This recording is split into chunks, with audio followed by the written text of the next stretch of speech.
കുന്നത്തുനാട് തഹസിൽദാരുടെ ഔദ്യോഗിക വാഹനം ജപ്തി ചെയ്ത് പെരുമ്പാവൂർ സബ് കോടതി. ബ്രഹ്മപുരം മാലിന്യ പ്ലാന്റിനായി ഭൂമി വിട്ടു നൽകിയ ഭൂ ഉടമയ്ക്ക് പണം മുഴുവനായി നൽകാത്തതിനെ തുടർന്നാണ് നടപടി. 30 ലക്ഷത്തിലധികം രൂപയാണ് ബ്രഹ്മപുരം സ്വദേശിയായ KN ശിവശങ്കറിന് ലഭിക്കാനുള്ളത്.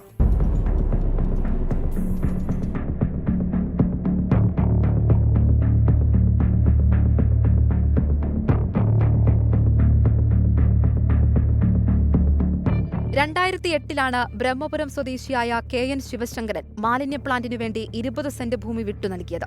എന്നാൽ ഇത്രയും കാലമായിട്ടും ഭൂമി വിട്ടു നൽകിയതിന്റെ തുക മുഴുവനായി സർക്കാരിന്റെ ഭാഗത്തുനിന്ന് ലഭിച്ചില്ല. കേസിൽ എറണാകുളം ജില്ലാ കളക്ടറും കൊച്ചി കോർപ്പറേഷനും സംസ്ഥാന സർക്കാരുമാണ് എതിർകക്ഷികൾ. 30,50,000 രൂപയാണ് ശിവശങ്കരന് ലഭിക്കാനുള്ളത്.